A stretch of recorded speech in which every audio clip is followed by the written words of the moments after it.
Is ecology new? Is there something new about ecology? This is the first big point to tackle from our last talk, Biospheric Geophysiology 101. So I'll just say right off the bat that I don't feel like I've invented anything here. I'm also, I hope you can tell, I'm not fully ignorant of a lot of things that have gone on in the fields of ecology. I've been paying pretty close attention. And, it may be, of course, when you initially hear, oh, ecology is brand new, it would be a tendency to think, oh, this guy's just talking out his butt or making stuff up, or maybe he's, completely full of naivete and doesn't understand that we know all about ecosystems and watershed health and blah, blah, blah, and all of these aspects which I'll be discussing. But I would like to just suggest to you that I'm not coming at you with any arrogance or, air of hubris. I am trying my absolute best to remain humble and to exercise the highest degree of humility, despite the fact that I do believe these issues are of the absolute utmost importance. I certainly would not call it a crisis. I think that the real crisis is when we become detached from ourselves and we're unable to be present in the living world around us, with our loved ones, with ourselves, and with the greater environment as a whole. So, have there been developments within the fields of ecology? The answer is yes and no. The big takeaway, and what I have to share with you, friends, is that there are very conclusive and coherent set of systems, but they need to be brought in to a cohesive platform. There have been many elements critical to understanding the resiliency of ecosystems, the functioning mechanisms in their mutual causality and dependent co-arising, complex feedback loops, the systems' ways of integrating our understanding of how systems work. There's a lot of that already there, but what we haven't seen is them being brought into a coherent picture.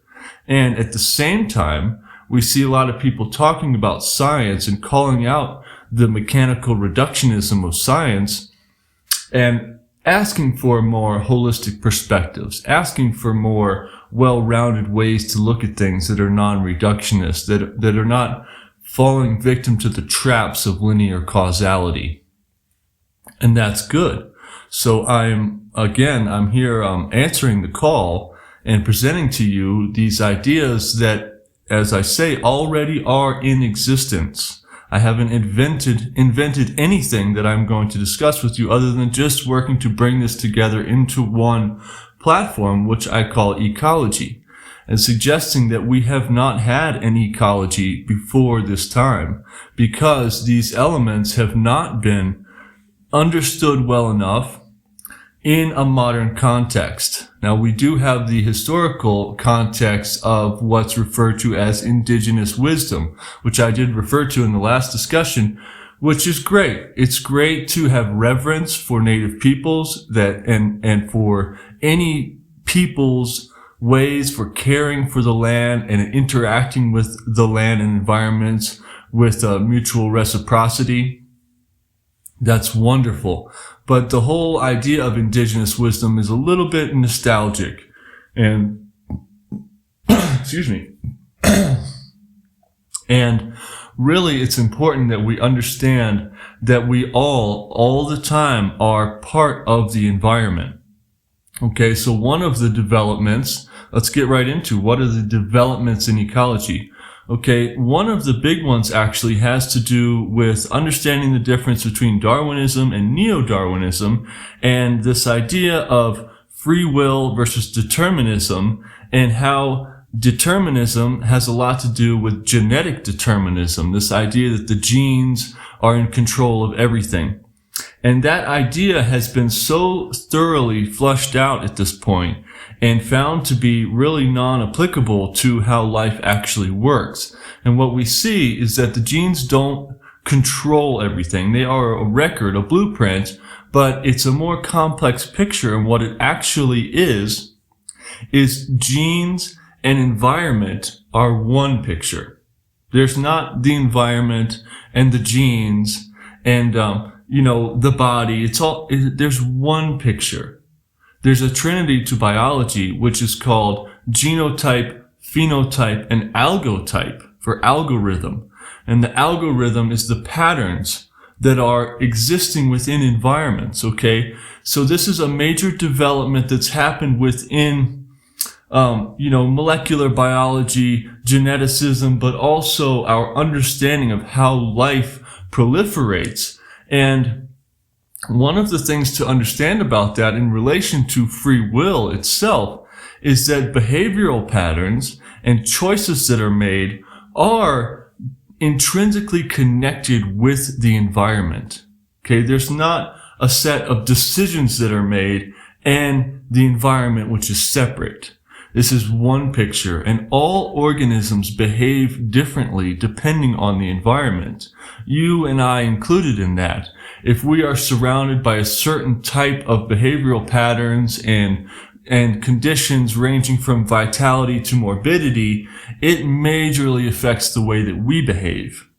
And there can be ways to step out of environments that we find ourselves immersed within and to initiate change ourselves, but it is much more difficult than being just mutually influenced by the environment and acting in those ways. Okay, this is really the way that it works. Behavioral patterns fluctuate greatly. And now an important point to consider with that is that we're talking about human beings, but all organisms. We're talking about all of life. And primary amongst these behavioral patterns is wild and domesticated animals. They're not just beaver, just cows, just bees. I mean, these are keystone species, but they're not just one thing that acts in one set of patterns, which is linear causality. They are entire sets of species that have entire huge range of behavioral patterns that is influenced by the environments that they find themselves within. Okay, when it comes to ruminant animals, we're talking about the herd and predator system, that ruminant animals stay bunched together for their safety in this herd system, the herd and predator, and they move along regularly. Okay, they eat forage regularly, and then they move along for fear of predation, but also because they have dung and urinated evenly on any given piece of land. And this makes up a system which is part and parcel with what we refer to as nature.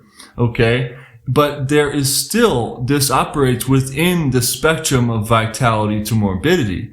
And when things are working very well and moving biological succession forward, the trajectory is tending towards increased health, life creating life, instead of its counterpart, morbidity, where life is destroying life.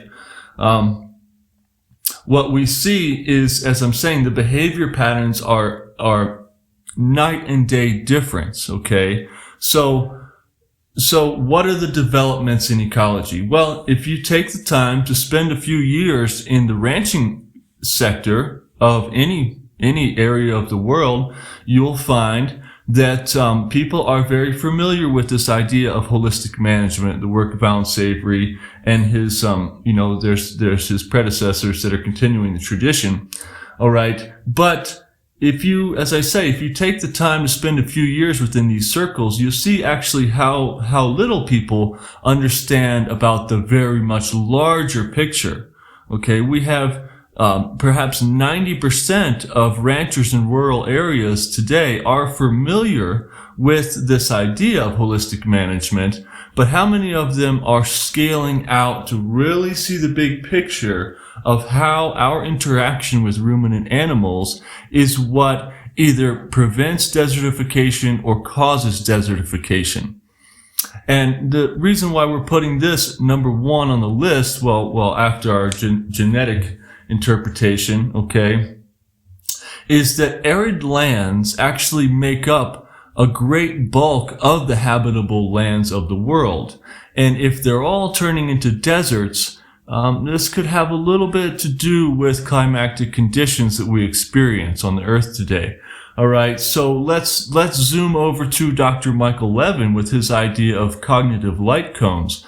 Cognitive light cones is essentially the same thing as our levels of intentionality, and that is how far out can we remove ourselves from a picture and see the bigger picture and influence, not directly influence, but have our intentions, our scope of, our scope of practice to encompass such a wide array that we're seeing the larger picture all the way up to the biosphere. That's what cognitive light cones are all about. And if we also stay with Michael Levin for a moment, and I know we're jumping around a bit here, but we're going to try to keep this brief and just talk about the developments.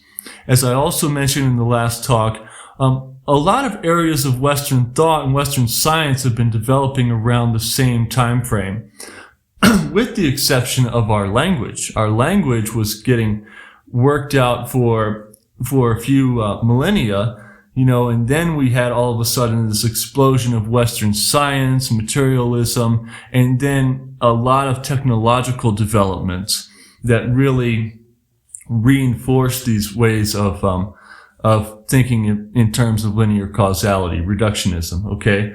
So one of the things that happened is that we began to work with electricity. And the first uses of electricity were collections of static electricity, which were used in a health perspective, in that people used to shock themselves, and then shock therapy even still exists. Okay, but despite that fact, what ended up happening is that within the health and biological realm, it was claimed that there was no fundamental aspect of electricity within organisms. Okay, and this is the whole story of Bob Becker with his work, and how Bob Becker put his career on the line to call into question the effects of a lot of these electrical radio frequency systems on biological health. Okay, so fast forward back to Michael Levin. Now this is what we're exactly talking about with regenerative medicine, that these shifting mechanisms of turning certain procedures on and off, such as tumor growth, such as, any processes of illness or health, that the switch turning these on and off is electrical in nature. Okay. And that's going back also, as I was saying in the last talk, to folks like Jerry Tennant talking about how voltage is healing. Okay. So developments in the field of ecology. Well, I haven't, in my years of studying now philosophy and cognitive science, neuroscience, and I'm loosely studying, I'm just doing this for my own interest, but I listen to these lectures and presentations pretty much every day, read several papers and many books in this regard. I haven't heard anyone, and I'm making a wide generalization here, I haven't heard anyone within these fields, cognitive science, neuroscience, and in philosophy, talking about cows. Okay, so that's what's new. That's what's new. I'm proposing that we can't have a rational philosophy or even cognitive science that doesn't include a basic bringing together a story about our relations with these elements that make the living conditions on our planet possible. Okay, and now moving on to Margulis and Lovelock, in listening to these intellectual circles, I haven't heard, again, a generalization, I haven't heard anyone talking about Gaia theory and soil carbon sponge. And the thing is, there is no Gaia theory without the soil carbon sponge. We have made advancements in soil microscopy as well as in our ability to cognize nonlinear dynamic systems to really get our minds around this more Eastern type of thinking, a Zen perspective of interconnectedness, a Buddhist perspective. Okay, with also the materialistic science framework of the West. And we don't have to throw either one away for the other. We can bring these together into one coherent platform, once again, which I'm calling ecology, the study and the knowledge of ecosystems, informed from within and not from without. That's where the term endogenous ecology comes from. Thanks for watching. Okay, so the Gaia theory. I also haven't really heard anyone repeating the basic fundamental tenets of Gaia theory, which is the temperature, the oxidation state, and the gaseous composition of our atmosphere are maintained by the actions of living organisms. It's abundantly simple. They were not talking about mind and consciousness of the mother goddess planet, and all of that stuff is great, but the basic fundamental principles of biospheric geophysiology, the Gaia theory, are not that complicated, okay? But once again, it's a little bit outside of the realm of linear causality, okay? It has to do with mutual relationships, forming a coherent and cohesive whole, okay? Again, that fundamental law of nature, that the whole is greater than the sum of its parts. That is something that you will hear people talking about who are talking about emergent properties and so on and so forth. But again, this has to be brought into one coherent platform for us to really be talking about anything. Okay, so we have holistic management with Alan Savory and all of the associated players in that field. Even if you spend time within this group, loose knit, people all over the world that are working to use ruminant animals in a more beneficial beneficial methodologies for improving ecological health, it's very rare that we see anyone really with a very wide cognitive light cone enough to see that this is what is actually creating the climate. And we do have some. I would have to put a plug in for farmers and ranchers that we see more of this type of cognition happening around mutual causality than I've actually seen in the philosophical and intellectual circles. And so yeah, that's a little bit of hopefully a wake-up call if there are any intellectuals watching, that farmers and ranchers are a little bit ahead, 10 years ahead of the paradigm in which intellectuals often find themselves stuck within, okay? So what other developments have we had? Well, there is a whole new field around water research, from Gerald Pollack's EZ water and fourth phase water to more technical aspects such as Mei Wan Ho's research and Emilio Del Guidici's, I'm not sure how he pronounced his last name, but this more complex scientific research around water and its ability to form coherent domains, structured waters, multi-layer polarization, in that this is an information capability that water has, okay? That memory is stored in water. And of course, we've had Masaru Emoto's Hidden Messages in Water, and in the current incarnation, we have Veda Austin. And there's folks that are always kind of looking at that basic ability to perceive water's memory capability. Historically, we have homeopathy, all right? But one way that this is also not yet forming a coherent picture of ecology, and I'm suggesting that we need to, is that we also have, in relation to our cognitive light cones and our ability to be present with the fluctuating environmental conditions and how we can act beneficially or destructively within that, okay, we also have the picture of trauma. The book by Bessel van der Kolk, The Body Keeps the Score, amazing work. But one of the things that he talks about in the book is how trauma that's stored in the body, okay, shuts down a person's ability to perceive and to interact with stimuli. And this is such a very, very important point. Okay, and in a few talks back, I talked about the 5 forms of memory, and whether you ascribe to that or it floats your boat or not, it is very well known, in fact, ubiquitously known, that we have what we refer to as muscle memory. The idea that once you learn to ride a bike, you don't forget. This habitualized body memory, which is different from a mental cerebral cognition. Okay, the body keeps the score. This is very much how it's working, and also in relation to this fundamental trinity of biology that we have genotype, phenotype, and allotype. Okay, the genotype being the genes playing some role, but the phenotype being the body. Okay, actually the body, we don't get more life without life. We don't have a new life without the body that it comes out of, okay? And then we also have that algorithm of what's happening with the environment. So within the 5 forms of memory, one of those is somatic memory, body memory.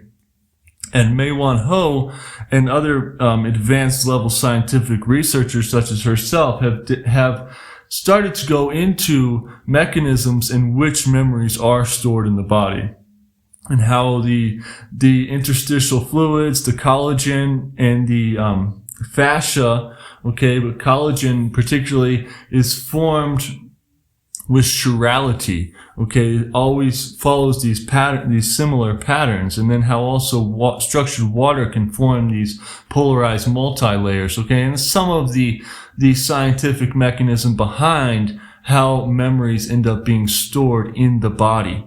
But one of the biggest takeaways from this, as I just indicated, is that people who are carrying traumatic memories in the body may not have the ability to be present and to grow the cognitive light cone to such an extent as to be able to relate basic concepts such as soil health to larger concepts such as biospheric geophysiology, the Gaia theory, the climate of our planet. And this is it's a much larger topic than could be enclosed within any one discussion. It's really huge. It is, in fact, this is what it's all about, is how to be present. Okay, but what else? What other developments in the field of ecology? Well, we're talking a bit about water, and as there is a real flowering of scientific ideas and metaphysical concepts around the nature of water, we also have a bit of a rise in popularity around the work of Victor Schauberger. Schauberger was an amazing water researcher, but also Schauberger was a forester who talked about the disruption in hydrological cycles and their potential wide scope effects of changing the entire biosphere. Okay, so Victor Schauberger's work on water is amazing and wonderful, but this was the point to be said here, is that this was 100 years ago that Schauberger is talking about how disruptions in hydrological cycles will have major and even potentially catastrophic effects. Okay, again, this has to be brought into one picture before we have a coherent ecology. Similarly, it's the same time as Schauberger, right here in New Mexico, we had the character named Aldo Leopold, a famous naturalist, famous in this part of the world at least. One key piece out of Leopold's work to take away that again, this is part and parcel with a coherent ecology, is that Leopold said every tool can be used either to the benefit or the detriment of ecosystems. And this is critical to, again, stepping outside of linear causality and a disconnected environment from the human activity and behavioral patterns, and understanding that it is our actions and decisions that determine that every single tool that we use can either have a beneficial towards fecundity or a detrimental towards desertification effect. Okay? So this is very important to realize that it has so much to do with free will, non-deterministic ways of behaving that are interrelated with environmental conditions before we have a coherent ecology. Okay? Permaculture, as we mentioned in the last talk. Bill Mollison's work, the circle gardens, the ponds, all that stuff is great. It's great. But the basic tenet of permaculture is also one of the basic tenets of life itself, is energy conservation and slowing the water down. Water is life. We don't have any of this carbon structured life without water.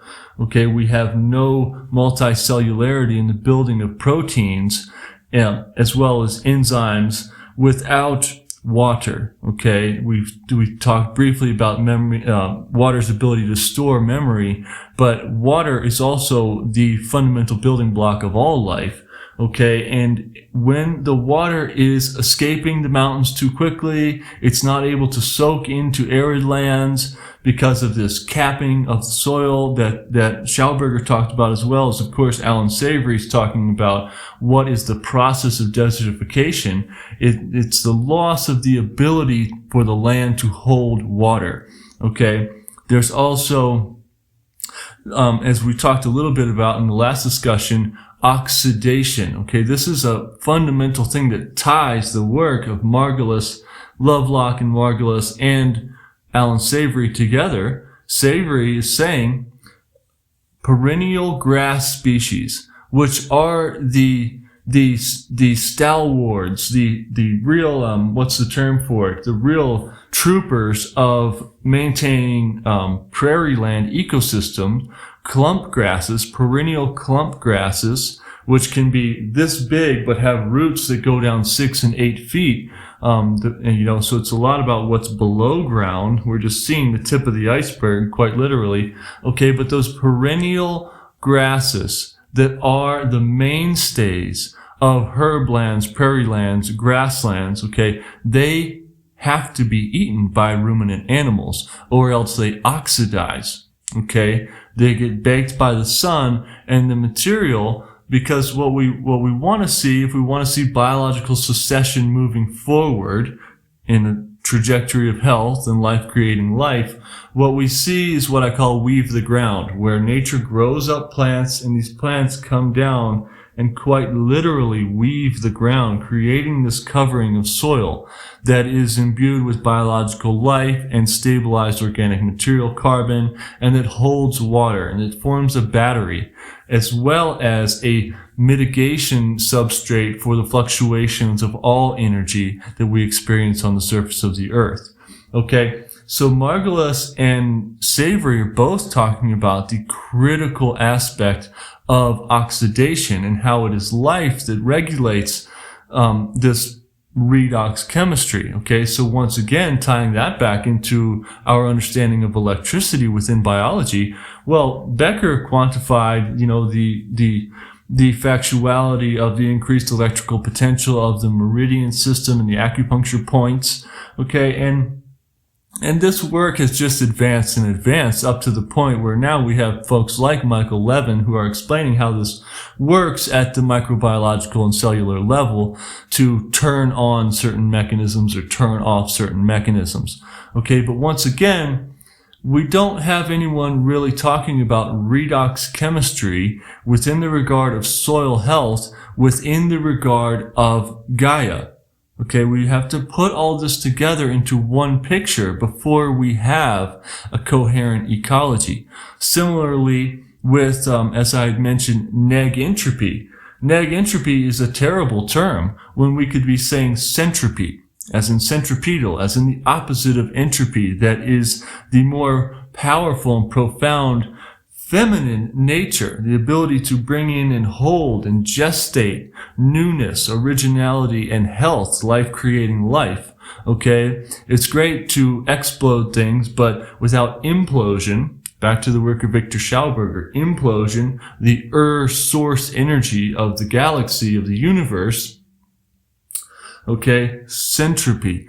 Without understanding the basic elements of what this is and how every single observable and even non-observable event that's happening within the universe is operating within these principles of masculine and feminine, explosion and implosion energy, and that these come together and that there's a meeting place in between the yin and the yang, which is the phenomena that we call love. all originality, the birth of newness, okay? It's somewhat important, but it may seem like it doesn't fit within scientific thought. Well, the problem is that when you exclude these elements from scientific thought, you end up with a purely mathematically based physics. You end up with scientific reductionism, which can be fine for working with machines and selling products, and propping up some ideas and sweeping others under the rug. But if we actually want a science that allows us to go on living in harmony with nature and for our species to continue living on the earth, then it's time to not only just question reductionism, but to put it in its proper place, which is in the camp of mathematics, Okay, so let's wrap it up by saying, what other developments have there been within the field of ecology? Okay. As I talked about in this last talk, Biospheric Geophysiology 101, Introduction to Gaia, okay, soil health is just about to make it off of the farm. Soil health, the whole science around what is soil health has come so far. It has come so far, but it is not in the realm of the public domain yet, and within the realm of general understanding of how the ecosystem functions, okay? And this, I already inclined towards this a moment ago when I was saying that you're not really talking about Gaia theory without talking about the elements that we now understand about the soil carbon sponge. Okay, the soil carbon sponge is the science around how it is soil that maintains ecosystem functioning and hydrological cycle mitigation and maintenance. All right. So we have elements such as the liquid carbon pathway and the soil food web, how carbon is cycled and how organisms are doing the cycling. These are absolutely critical aspects that must be brought into one coherent picture for us to have a rational ecology. And again, it is that expansion, that stepping back and seeing the bigger picture, broadening our cognitive light cones and our levels of intentionality, being present within an environment that is much greater than what we can just see and hear and smell right around our immediate vicinity. Okay, broadening the cognitive light cone to see that soil health is the covering, the surface of the earth that manages all environmental conditions. Okay, so what other developments have we had? I mean, this is the big ones right here, friends, and I guess I'm sure I'll think of a few more, but I want to keep this video fairly brief. And just as I said, I want to make a series of shorter talks like this where I'm going to expand on elements that I talked about in that last one. Because this is where it's at, again, I haven't invented anything here. In fact, I'm just a high school dropout guy living out on the mesa outside of Taos in my own little house, just rambling away. But that's part of the point, is that you may be able to get some of the most valuable information necessary, for our survival as a species for free, just from some random guy like me. That it maybe is not held within the halls of academia, that even the highest echelons of intellectual discovery, of philosophical thought are missing the boat, I'm sorry to say, and that really we have to turn our focus to one another, to again broaden the cognitive light cone to the extent to which we can really start to understand these ecological phenomena at a very large scale that makes us immersed into the entirety of the system. Okay, so this also is broadening our phenomenological experience, because that is how we're really taking in the feedback from these systems that we exist within. It cannot only happen through cognizing. All right, and that's a few thoughts for you this morning. I hope you're doing well. Share the video if you appreciate it. Peace and chicken grease.